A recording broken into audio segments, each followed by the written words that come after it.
current affairs, issues at hand, politics, and people's lives and behaviors. Welcome to The Flashlight. Yuji, please don't forget to like, subscribe, share, and comment for more information. We appreciate your efforts to watch and interact if I can take on our a few program. minutes to do this, I'm happy to. So here I am, okay? We're in it to win it, and we're going to win it, okay? So you guys remember there was a general... Hello. Good afternoon, good morning, good evening, everyone. Welcome, welcome. Today's the 8th of February, 2026. I am back. My name is Lady Winnie. I am born in Uganda, but I live in the United States. I am back for a brief discussion and a few things I'd like to share with you. Obviously, regarding the regime of Uganda, Mu7. We know our legitimate president that won the election is His Excellency Kyagulanyi, but Mu7 has given himself a win and wants us to legitimize him as the president of Uganda. But that is not happening. You notice today that he was gazetted in Uganda, meaning that he's now the legitimate president to swear in May, but May is still a few months away. Therefore, our efforts will come to fruition, and he can do anything he wants to try to make himself feel like the president of Uganda, but like the rest of the world, he is not recognized as the president of Uganda. In the meantime, he is making effort he's very fearful that the Western world more than likely is going to do something to him or with him. So he's making arrangements, he's doing things left and right, he has plans and erasing them and makes new ones, then erases them again. But we are firm that we will have our win in Uganda. 2021, His Excellency Bobi Wine won the election, but he took it. This time, he's not doing that. Okay? So I have some security alerts. I have some things to share with you. I have some stories to share with you. I recently learned something that happened you remember the period last year when members of parliament were supposed to have meetings or have parliamentary seatings in different districts of Kampala. I'm going to talk about that. There's a big story behind it. The other thing that I wanted to talk about is Museveni's visit to Tanzania, which he did recently. So we will go through each and every one of those and, just learn a bit more about this man who has, taken over Uganda. Hi, John. This man who has hoodwinked Ugandans for a very, very long time, okay? The Western world just believed everything he did. They gave him so much power. They gave him so much protection, security, belief. But this one, and you're going to learn that Museveni is possibly not his father, the Ugandan man's son, the Rwandese man's son. He's likely Julius Nyerere's son. But we'll get there. So let's just walk back a little bit to the introduction here. There's still several abductions going on in Masaka, in Busoga, Eastern region, Western region, Northern region. A lot of people who are suspected to be Bobi Wine's or His Excellency Kyagulanyi Ssentamu's people are being abducted day and night. Several foot soldiers. If you do remember the people who made the parade for His Excellency at the NUP offices in Kampala, at Kamocha, they are being hunted down for what they did, and they're believing that those people are regrouping or they're like they said, they want to make NUP look like a rebel organization or a terrorist organization. So anything that he can put together to seem or paint NUP as a terrorist organization, Kidega, I'm here, as a NUP organization, he's really trying to do. But listen to all of this today. There is so much that this man is doing. Museveni is evil. Museveni does a lot of witchcraft. Museveni has some very spiritual beliefs. I'm telling you, this Bachwezi thing is not as simple as we may think. This battle for Uganda is not just what we see or what is visible to the eye. These guys have gone so far to do so much witchcraft that is unbelievable. In fact, one of the reasons they're occupying His Excellency Kyagulanyi Ssentamu's home in Magere is so that they do a lot of witchcraft practices, including some of it being done in Tanzania. But let's go step by step, okay? Welcome, everyone. Welcome. Thank you for being here today. I appreciate that. I took so long because it's a weekend, I have kids and lots of things to do, but my heart, as you know, my heart is for Uganda, is in Uganda. I hope for the best. Even if I don't live there, I want the best for everyone there, okay? So my fight will not stop, okay? If I can take a few minutes to do this, I'm happy to. So here I am, okay? We're in it to win it, and we're going to win it, okay? So you guys remember there was a general that passed away yesterday. And if you remember the security alert that I brought about the killings at Parliament, there were several people, including SFCs and several military people that were in that military briefing. Now, what happened was, on Museveni learning that those plans have been obviously found out by us who speak, by bloggers, by people in the social media, by ASP Asimo Wile and also Lumbuye, and they shared those facts. Museveni got really upset and got everybody who was involved. Remember, the plans were already made. Everybody was given what they need to do and how they would regroup and how they'd restructure and get away from the scene after all the killings are done. He got all these people, okay? And 15 of them were killed on the spot.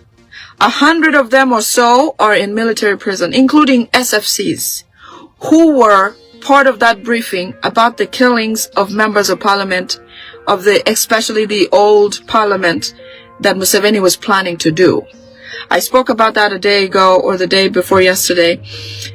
His intentions are to do something horrible, something big, to divert attention from His Excellency Kyagulanyi Ssentamu's win, because the whole world is talking about him. In Uganda, we're people are asking, our win. It has not normalized or stabilized like he normally did, like last year like 2021 when he did, and everything normalized after a few weeks. This time, it's not going to change. And so he's so nervous because the Western world also is looking at him, pointing fingers at him, questioning him. Nobody except Russia, I believe Kenya, obviously Tanzania, Kagame, have legitimized him and have talked to him as a president of Uganda.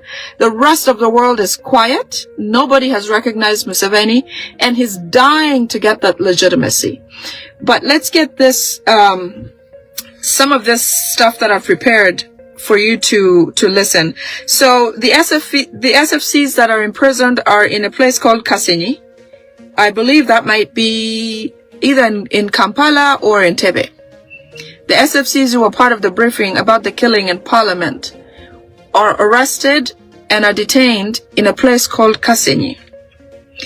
The other thing is Museveni wants to capture people like Lumbuye, Asimo Wile, Bible and Politics, because they leak a lot of information, because they're given a lot of information. Even those SFC people and the 15 soldiers who were killed are Mu7 did that intending to reduce or to find out who is surely leaking information.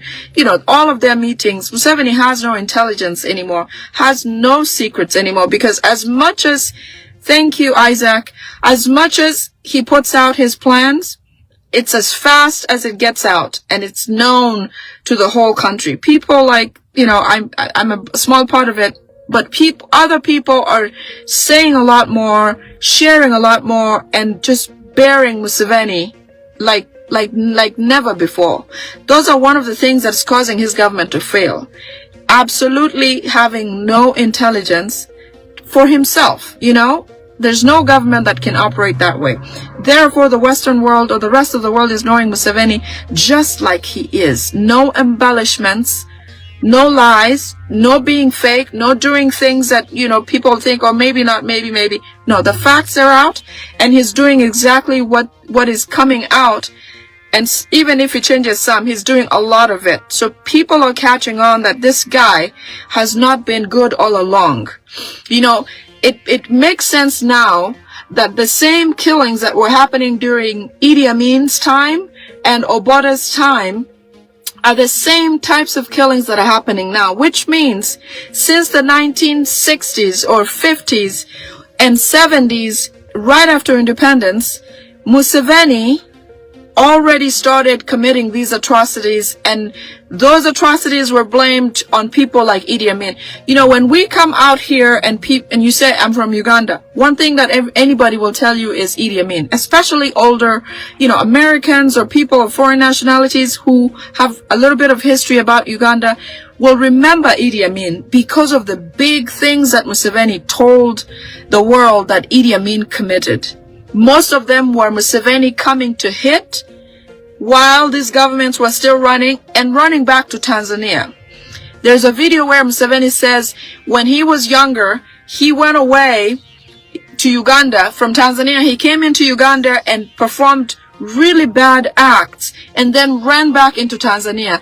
This makes sense because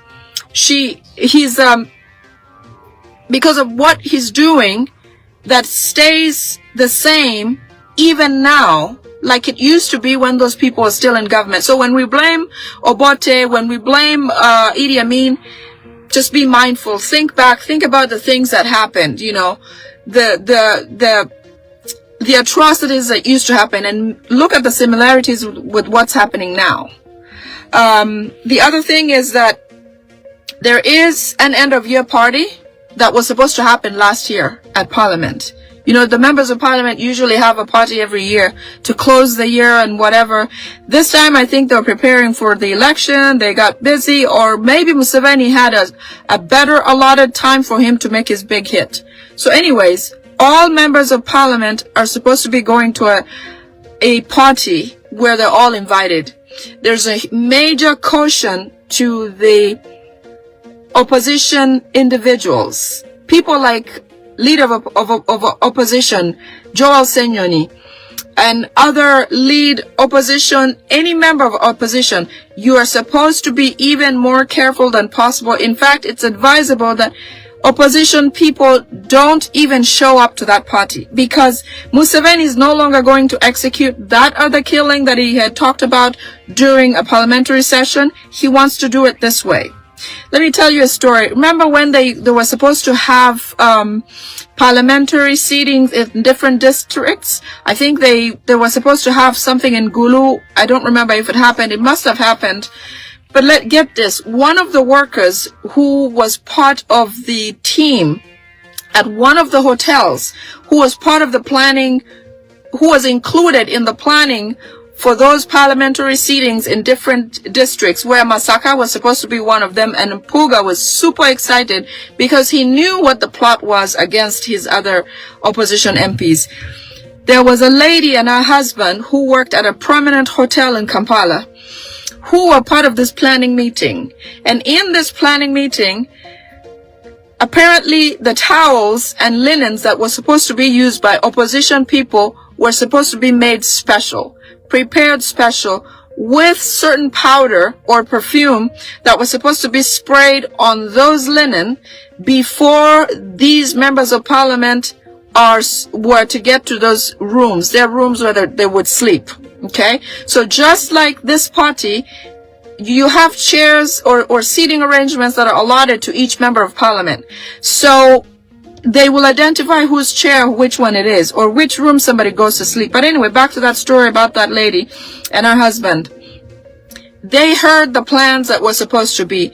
They heard there was supposed to be some kind of poison that that lady and her husband, who was part of the hotel team, should go and put on towels, like wash towels and other linens and pillows, put some powders or chemicals onto those things so that when these members of parliament went back to bed, they would inhale those chemicals, which would cause medical issues. Eventually, they'd end up, not dying right there and then, but probably go home with medical conditions that they would never recover from. So when that meeting ended, the lady, the wife of one of the two people part of the meeting, felt really bad. Okay, so she called her mother, who lives in Sweden, and said, "Mom, something has happened, and I feel really, really terrible. I'd like to tell you, there's a plan by the government to get rid of, or to have us poison leaders of the opposition."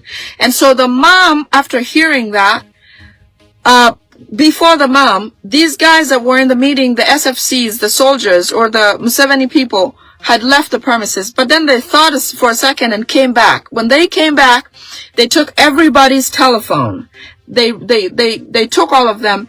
And this girl had just recorded a message to her mother in Sweden and said, "Mommy, they've asked us to do something that's really, really bad, and I feel terrible." And she mentioned every detail that, like, they told them to go and do with the sheets and linens of the opposition MPs.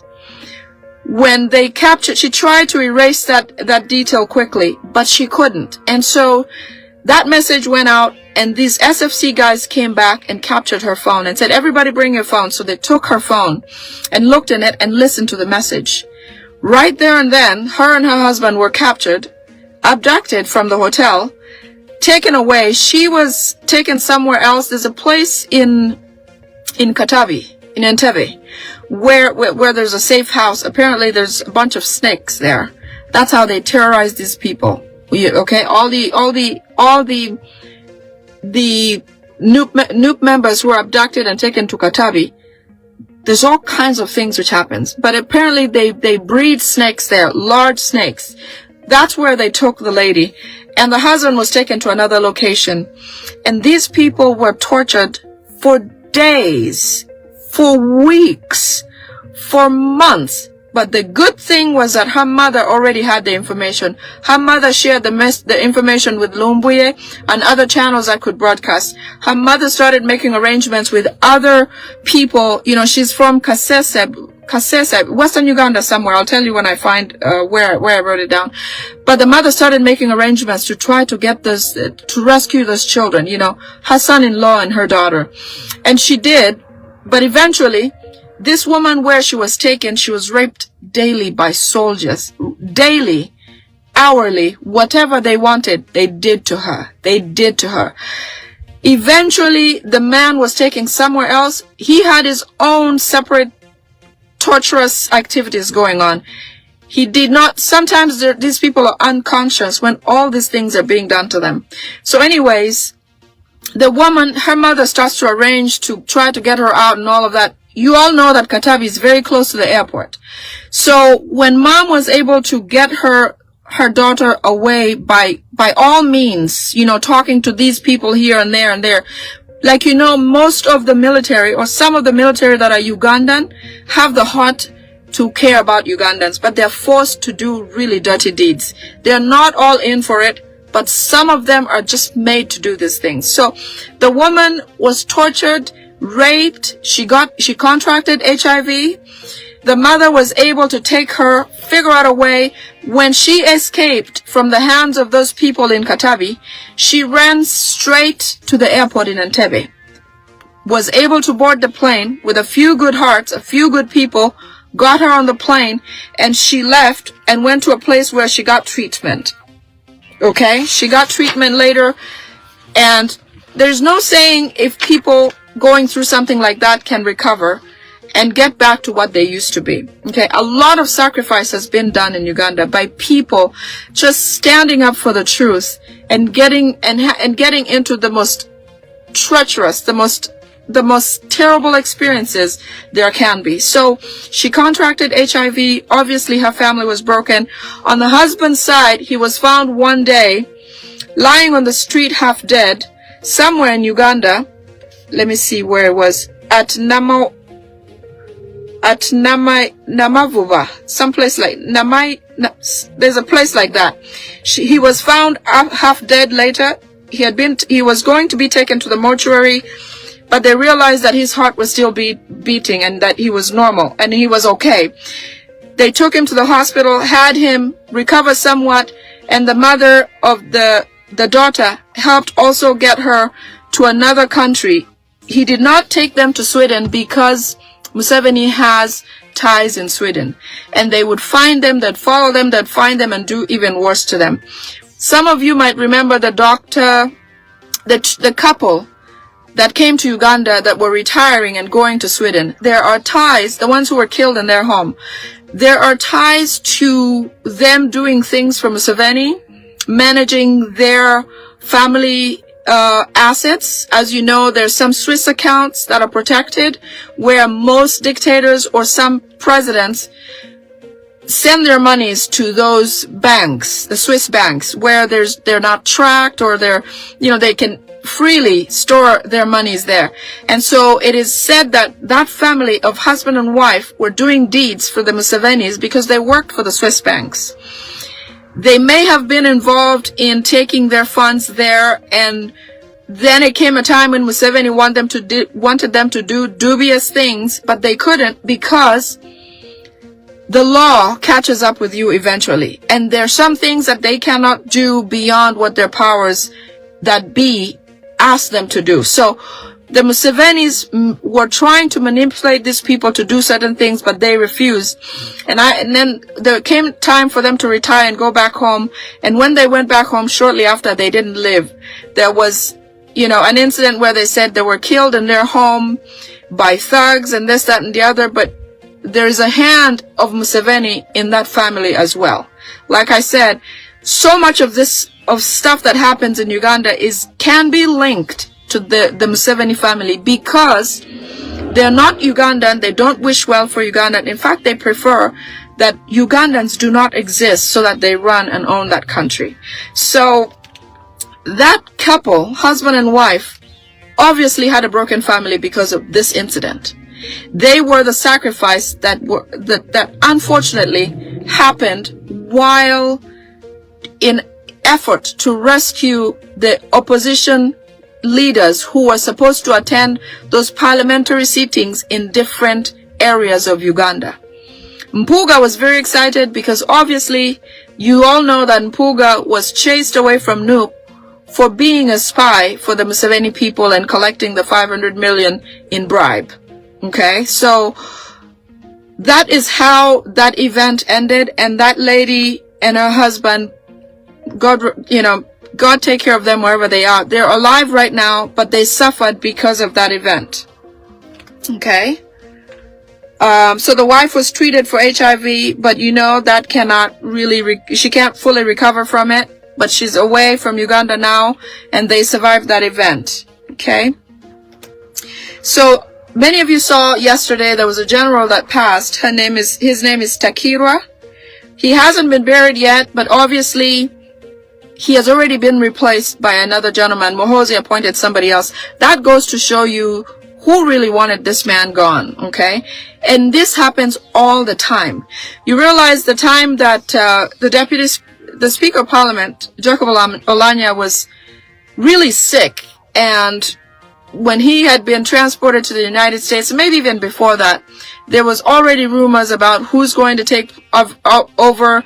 Tayeba was talked about much, much earlier. I didn't even think that was a possibility, but eventually Anita Among moved up and Tayeba was in the place of Anita Among just like that. So these guys always have a plan. They're a few miles ahead in terms of who replaces who because they know when to take out who.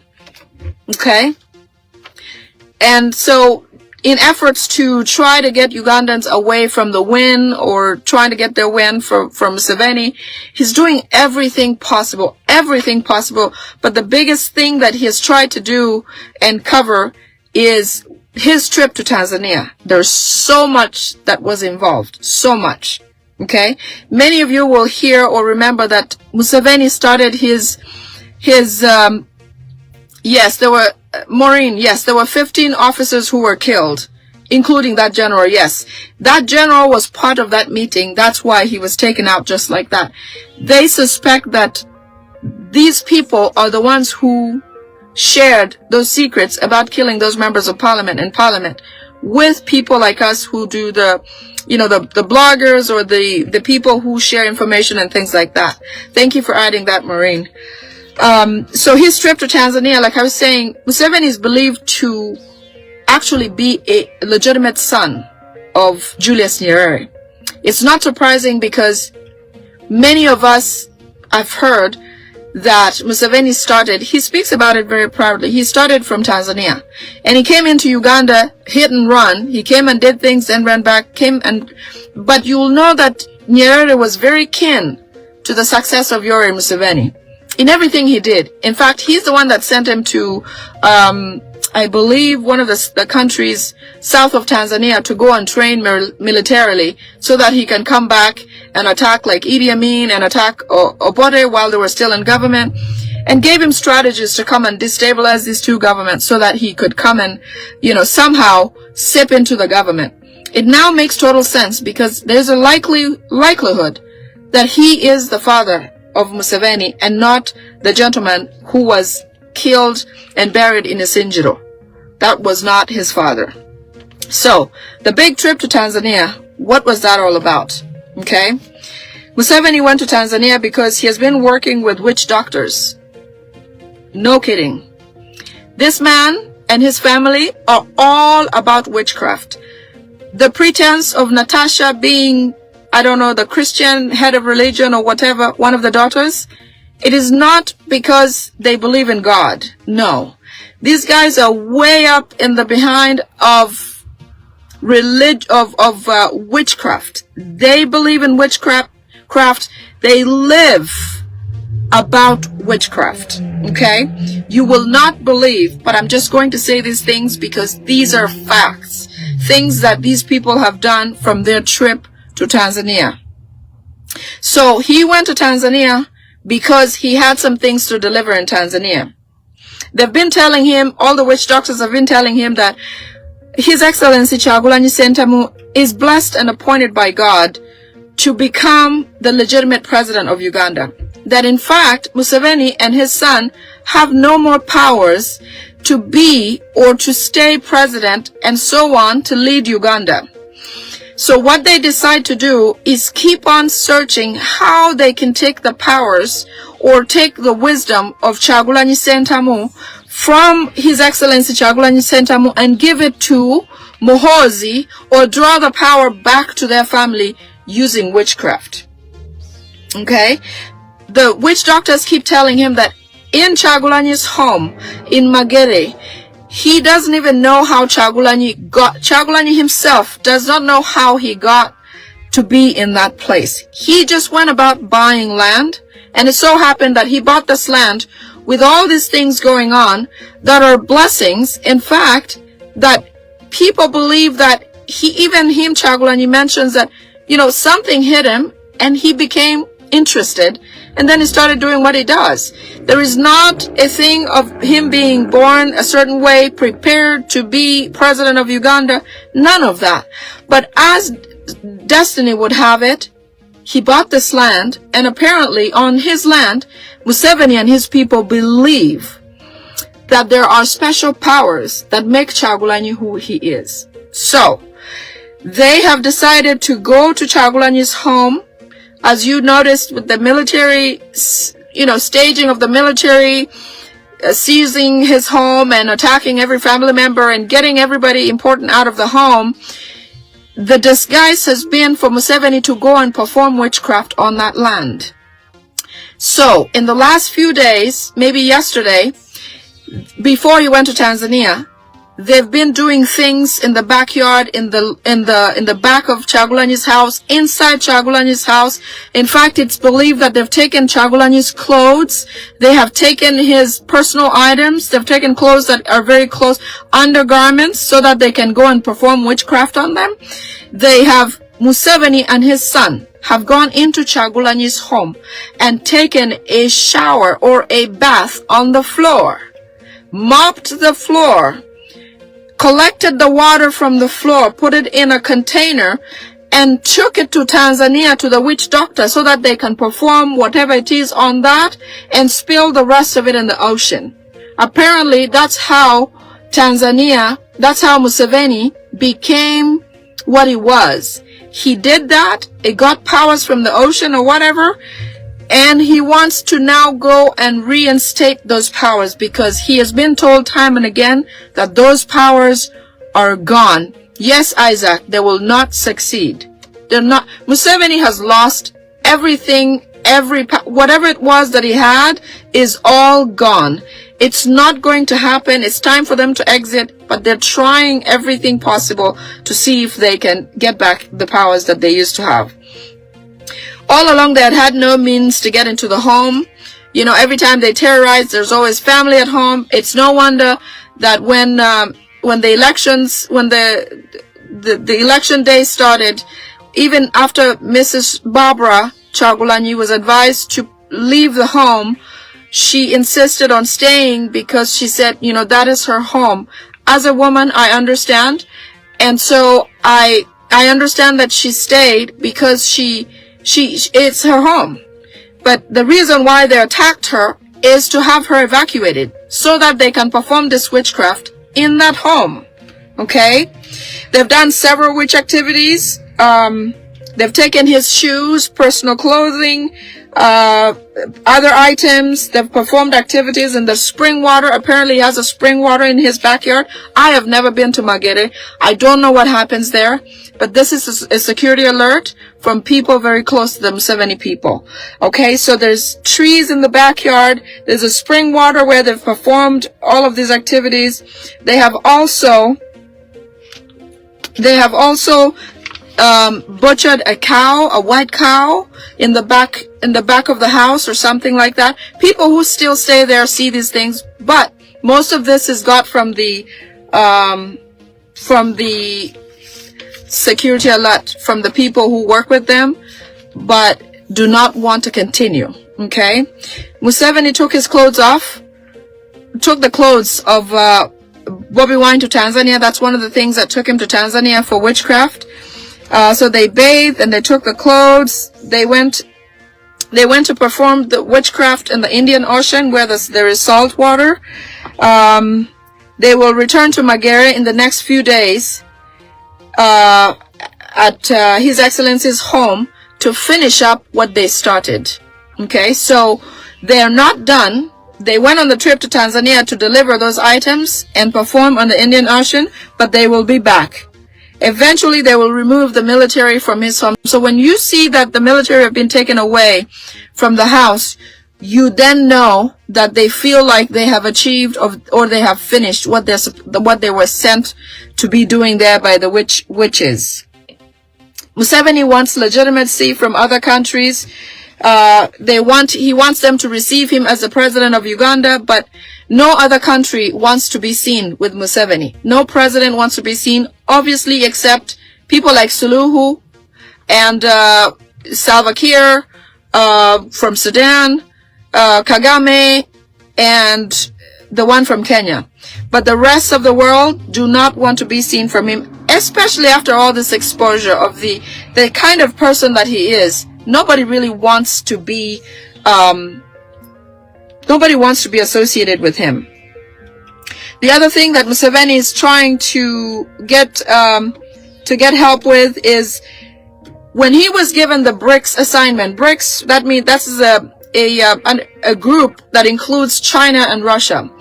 Mu7 was given the assignment to recruit a lot of African countries to become under the BRICS. You know, there's this war that's going on about, you know, aligning with, making allies with the with Russia, China, or with the US and other allies and things like that. So in those efforts for him to, obviously, you know, he allies with Russia, in efforts to stay legitimate or stay in ally with Russia and hopefully get some help when needed, he has failed because these presidents don't want to have anything to do with him. He has failed to, reading something here, Rookie. Yes, you're right, Rookie, which we are praying, you know, eventually his home is going to be cleansed and he'll be back without any of the evil practices. But remember this, His Excellency Kyagulanyi Ssentamu is a clean human being. His hands are clean. He has not hurt anyone. His intentions are good. I don't believe that anything wrong will happen to him. Whatever these Mu7 people are doing will not hurt Kyagulanyi Ssentamu because he's a clean man. He has done nothing wrong to anyone. Okay? Thank you for adding that. So I said, so the BRICS contract that they gave him to fulfill of putting most African leaders together has failed. So because they don't recognize him as the president of Uganda and also don't recognize him because of the ugly name that he has all over the world now, he's trying to come out and look legitimate again. But it's not working, so that's the other reason he also went to Tanzania. He wants to twist Suluhu. As you know, Museveni had a hand in trying to get Suluhu into the presidency in Tanzania. It is no wonder Magufuli mysteriously was gone. Suluhu took over, and then Suluhu had an election where she claims to win by 98%, and several Tanzanians dead and slaughtered. In fact, I shared something on my page today where BBC is talking about Tanzanians, young people still speaking about being abducted and killed day and night. So you can tell that Suluhu looks in the mirror and sees Museveni. They do the same things, they're the same actors, and she gets a lot of advice from Museveni. So it is time. He wants Suluhu to return the favor by doing certain things for him. Okay? He wants Suluhu to support him and make him look legitimate. And every time he goes to Tanzania, he wants Suluhu to drum even louder to make him, to officiate him as the president of Uganda. And have other nations and call other nations and talk to other nations to also recognize Museveni as such. But time's up because Museveni knows his time is up, and any time from now, he will be yanked out of there from the presidency just about any time. And he knows this more than anyone, that it's going to happen. He's now trying to find ways to either escape or disappear or prepare friends where he can go if in case he survives an attack, which he knows very well something's coming to him. He says that he needs more allies to help him in case the West, which is more afraid of the U.S. Thank you so much, Senator Jim Risch of Idaho. You have been an amazing, amazing friend of Uganda and supporter of democracy in Uganda. Anybody that can find, a way to thank him, go online, send thank yous to the Foreign Secretary of State, the Secretary, I believe is the Secretary of a Department, State Department. Please say thank you to him for what he's doing for Uganda, and that we're hoping for more to be done, sanctions plus other things which I can't talk about because they're in the works, okay, which Museveni knows. So that's why he's trying to make more allies with African nations and presidents to try to stay safe or keep himself safe for as long as he can. Museveni is suspected to be the son of Julius Nyerere. It is the reason why he has a village or a city in Tanzania that is all his and his people only. Don't ask me where the people that were originally there are, because you know how his practices are. So it is said that his mother, Esteriko Okundeha, was raped by Julius Nyerere when she was living there. Okay? You will notice that Julius Nyerere in fact, the mother of Museveni is from Rwanda, and she came to live with Julius Nyerere after she was excommunicated from Rwanda for being for not being or for not following the rules of where she was living. There was something that she did. I think she was part of a royal family, and she fell in love with an outsider, and so she was excommunicated from the community in Rwanda. So she was sent to Tanzania because Julius Nyerere's wife or family member is part of the family of Museveni. And while she was living in that home, she was raped by Julius Nyerere, and he fathered the child with her.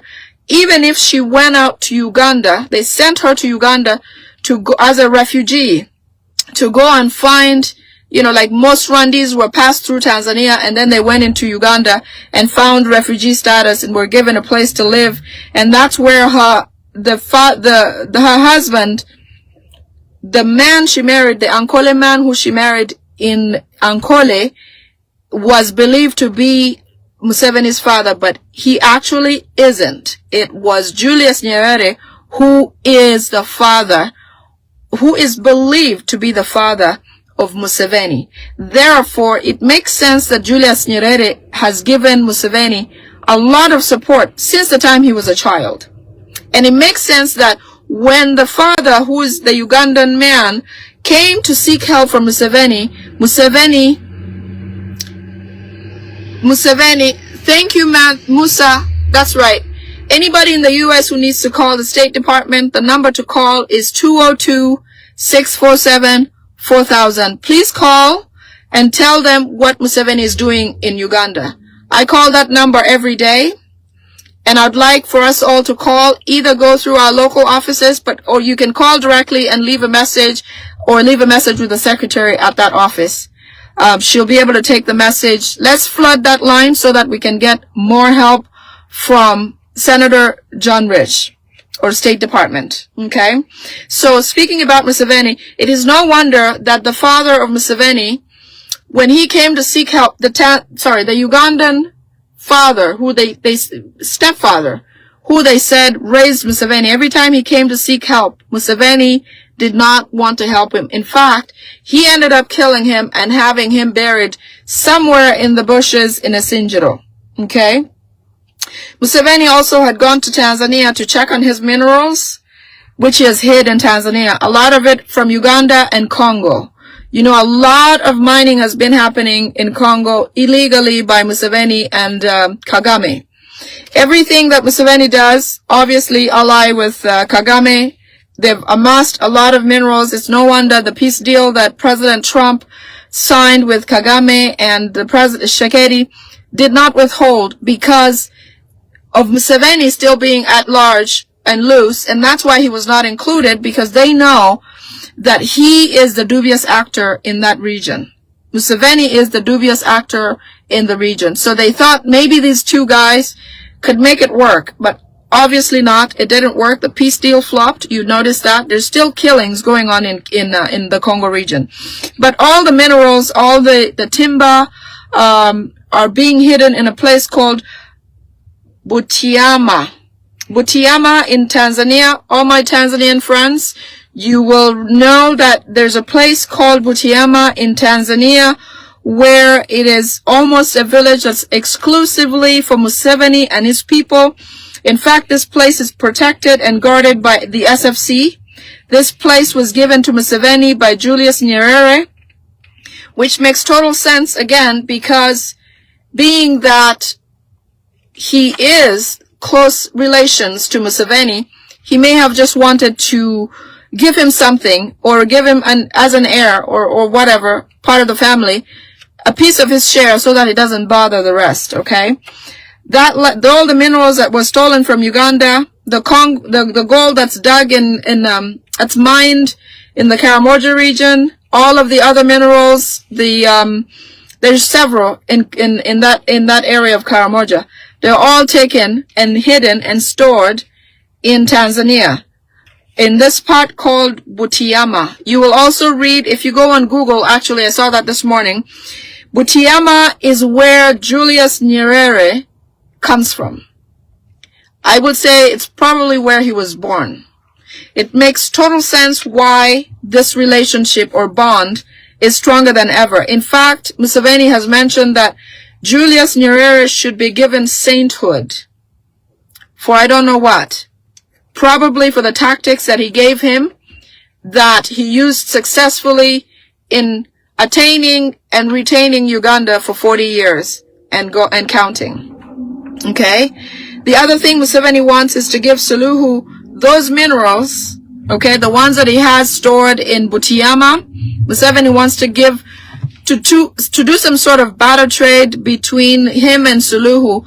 The fact that Museveni cannot go himself and borrow money, such as from the IMF, International Monetary Fund, or the World Bank, because of his bad name, he's now seeking to, yes, thank you, Musa, that's right, that's the spelling, Butiama. So Museveni is trying to barter trade with Suluhu to go and give her the minerals that he has stored in Butiama so that Suluhu can borrow money from the Western world, the IMF and the World Bank and other countries, borrow money and give Museveni in exchange for the minerals that Museveni has stored in Butiama. But meanwhile, Suluhu has her own hot soup because she's still struggling to recover from the election where she killed a lot of people. Nobody has given her peace in Tanzania, and being that she's civilian, it's a little different and difficult for her to manage the crowds and the people of Tanzania because they are retaliating day and night. They want their win. They want Suluhu out of the presidency. So he has several minerals from Congo, timber from Congo, minerals from Uganda, all stored in that town in Tanzania. Okay. And Butiama, which is that region of Tanzania, is where Museveni has built a lot of schools. One of you said, well, earlier on somebody said that, but we remember the time that there was a school that was built in Tanzania that's named Museveni. Okay? You wonder why Museveni does a lot of things and takes it to Tanzania.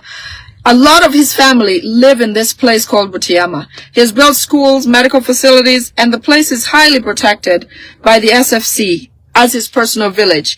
And in the hopes that later on he will retire or escape and go live there. The husband of Esteri, who is the mother of Museveni, is called Kaibanda. I remember now. Okay?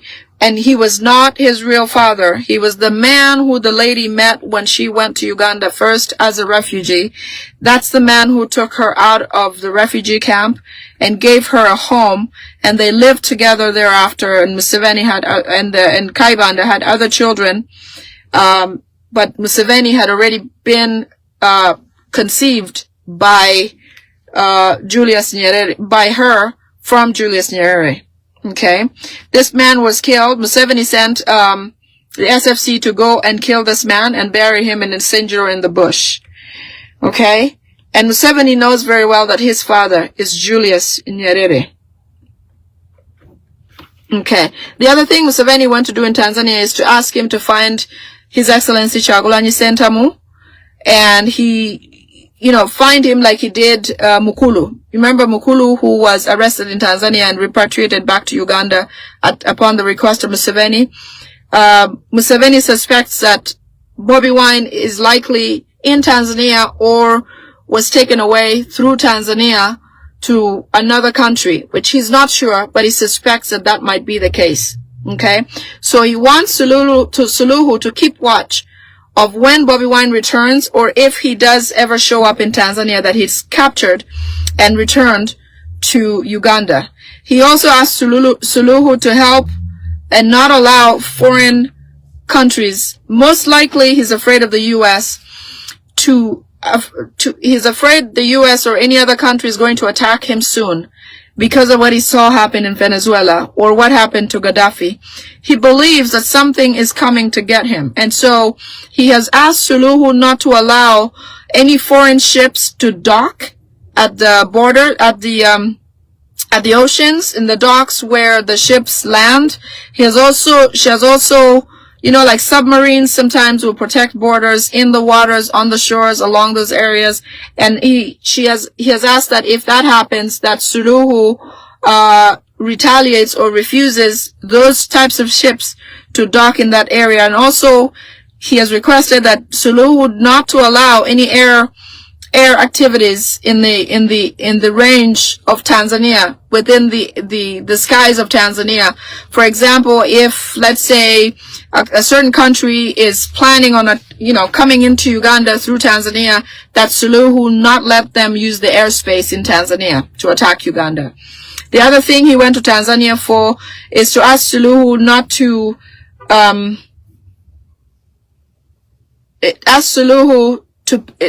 Suluhu that it's time for her to pay back for the help Museveni gave him during the time that she needed him during the elections. As you will remember, it's caught on video a lot of times during that period of time that Ugandan militia were in Tanzania, and so were Rwandi's militia, to go and they killed over 2,000 Tanzanians who were protesting Suluhu's win or Suluhu's run and irregularities during the election. So Museveni now wants Suluhu to back him up while this is happening to him. The other thing is that Suluhu says Tanzania is still unstable and she really can't do much to help Museveni at this time. Therefore, she says that she needs to focus on her country because she's also about to lose her status as president in Tanzania. Okay? He has also asked Suluhu for aircrafts in case of an attack on Ugandan airwaves. Museveni says Suluhu should help him send him some aircrafts and some military ammunition to go help him defend himself in case of an attack on Uganda. But Suluhu says, being that she's a civilian president, she has to consult with the military or the Security Council so that they can decide on what they want to do to help Museveni. She alone cannot make that decision. And apparently in Tanzania, their laws or faculties, the different departments of governments still work independently and are not manipulated like in Uganda. Therefore, she cannot make a decision on her own and let it fly to support Museveni without the acceptance or the blessing from the military council. So Museveni has to wait for that, which likely not possible because Suluhu is completely strained also in just trying to keep a lid on Tanzania. Okay. Some of the promises that Museveni has given Suluhu is that he promised to give her minerals from Uganda, gold, for example, from Congo. There's several parts of Uganda where they've actually found gold, and so he wants to give her whatever he can give her to have her support completely. He has also offered to give her a larger portion of Lake Victoria where they can catch fresh water fish, because Tanzania has a small portion of Lake Victoria. Museveni has promised to give her a wider portion so Tanzanians can fish. Apparently in Tanzania, when they fish, they're only supposed to catch older fish. It's illegal to catch smaller fish. But in Uganda, you are allowed to catch older fish and leave the smaller fish to grow. So the opposite seems to work for Suluhu. Museveni really doesn't care if Ugandans have fish or not, but he plans on giving her so that she can help her out. The other thing is Suluhu says that she's in hot soup. Obviously, since the elections, there's more cracks in the government, in her presidency, so she's mostly focused and cannot help Museveni, which upsets Museveni because he expects her to just run at his beck and call. It's not happening, so he's not happy. He has also asked Suluhu to borrow money from foreign bodies because he cannot borrow money himself anymore. He has asked Suluhu to, because he's being monitored by the IMF and World Bank. And Suluhu says, you know, she's also handling her own pressure at home. She may if she can, but it's not a guarantee that she will be able to help Museveni with all of his requests. Okay, so all of those are requests that Museveni has asked Suluhu to do for him. Museveni is most worried about the U.S. and that Suluhu should not give docks or airspaces for the U.S. to attack Uganda or attack him. It's basically him, because for Ugandans in general, there is not an issue that the Western world is seeking to, you know, punish a country or deal with people, but the only reason they would come is such that they, you know, they try to get rid of the dictator, Museveni, and nothing else. Okay. He also says, obviously stresses, if Suluhu sees His Excellency Bobby Wine, like they did Jamil Mukulu, they should return him to Uganda as soon as possible. The other thing that Museveni has done, he has manipulated Suluhu. The army in Tanzania has actually compromised such that Museveni owns about a quarter of the military. They respond to him more than they do Suluhu. I wonder if this is possible because there's a mix of Rwandese in the military so that he can control the powers there. He can speak and they can execute. So a quarter of the military are on Museveni's side. Okay. So Museveni also went to Tanzania to reactivate his witchcraft, which apparently started in the Indian Ocean, as I mentioned earlier. That's one of the things that took him to Tanzania. He also went to see his people in Tanzania, in that place called Butiama. It's a place where he and his people are hiding and living in a city that is their own, more like a community that is completely fully furnished, fully running, and is all for the Museveni and Museveni family. He has gone to visit and see how possible it is for him to return when things get even worse, which he knows things are getting worse, but he needs to prepare for an exit. Okay. Okay. What else? Oh, the other thing is he's going to highly start taxing social media and their content. So people in Uganda that are part of the bloggers or social media, there's going to be a new bill that will be tabled soon to try to charge you for, to tax you on your activities online. Museveni wants to visit more countries but is in panic. It feels like, you know, he can't just show up because he feels like he'll get picked up by the ICC or arrest warrants that are lingering around. He wants to get to the safe zones and increase his legitimacy as the president of Uganda, but it's not possible because he has fallen off that pedestal now. He's no longer recognized as such. He's trying to sell minerals to try to get money because he is broke as a government. It used to be that by now he would have gotten grants and all kinds of money from, especially like America, for example, has toned down on what they could give him. It used to be he was getting money even for the LGBTQ community in Uganda, which he harassed the new party for being, you know, the criminals or the people, the ousted people of the LGBT community, because Museveni does not like them. But he took money in their names from the U.S. He's also trying to get IT companies to hack social media so that he can, pages like mine, he will strip or take away by those people that are, you know, like IT savvy, okay? He's also planning to start the Ujamaa policy, which you people know in Tanzania.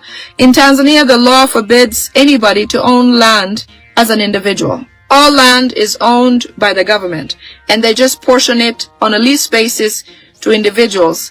So he wants to bring this, that's one of the things that he wants to bring to Parliament right after he swears in.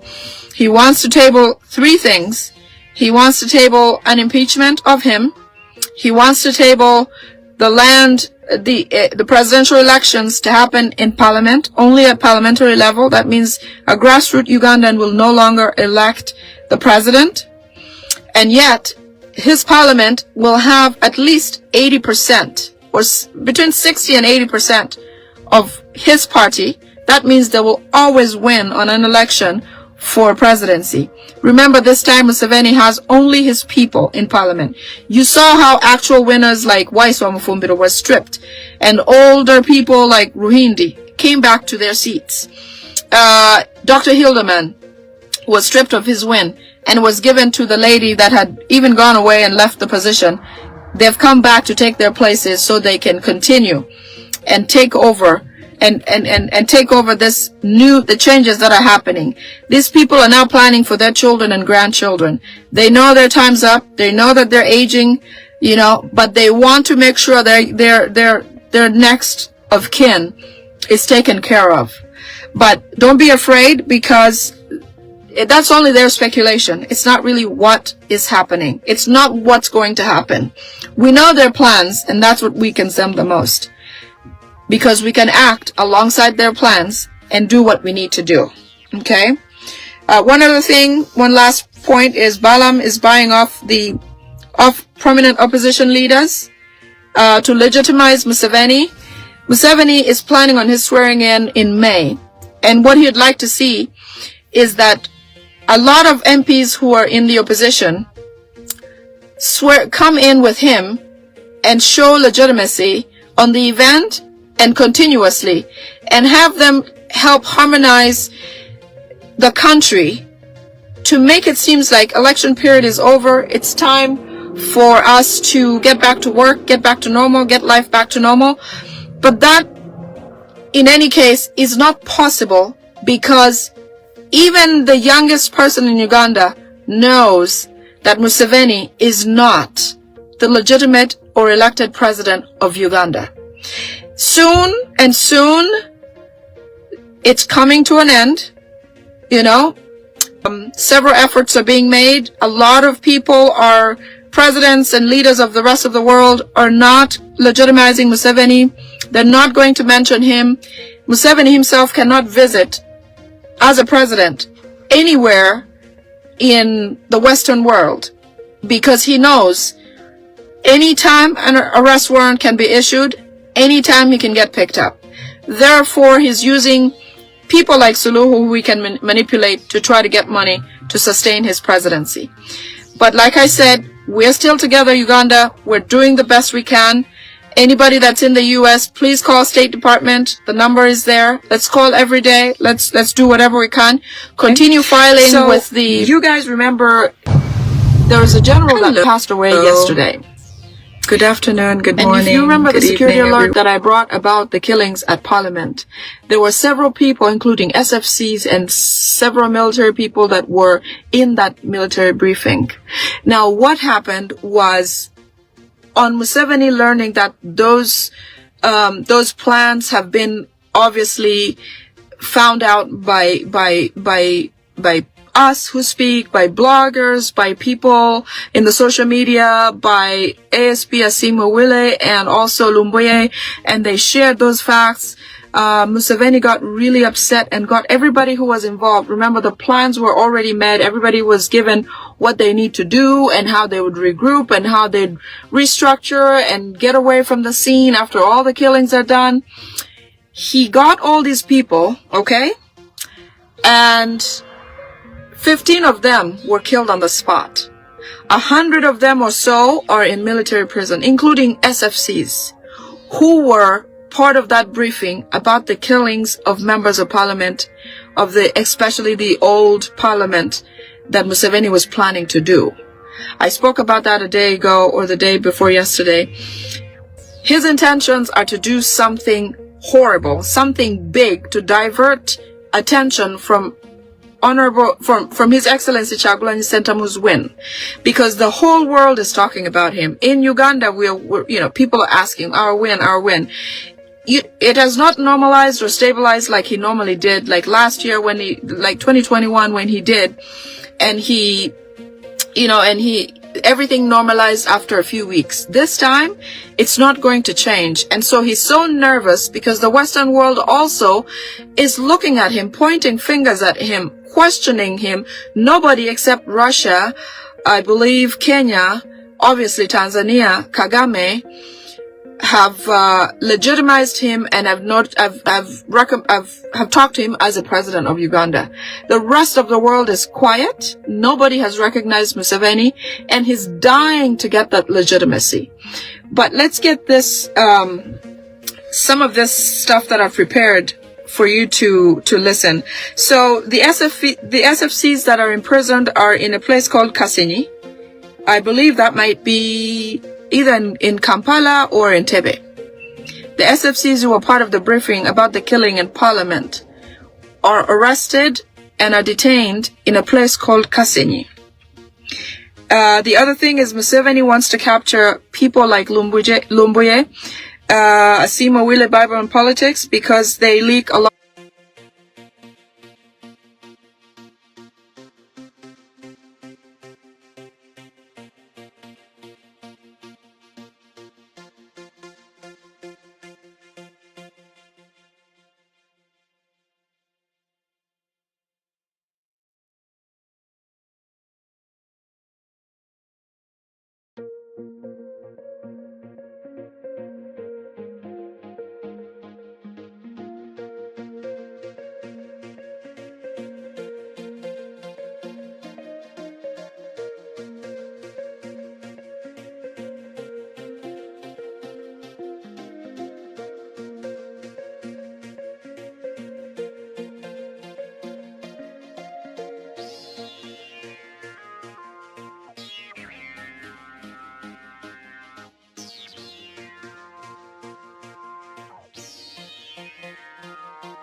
If you have just joined in, welcome to the Flashlight UG.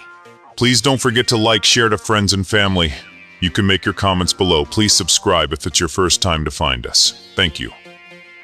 If you have just joined in, welcome to the Flashlight UG. Please don't forget to like, share to friends and family. You can make your comments below. Please subscribe if it's your first time to find us. Thank you.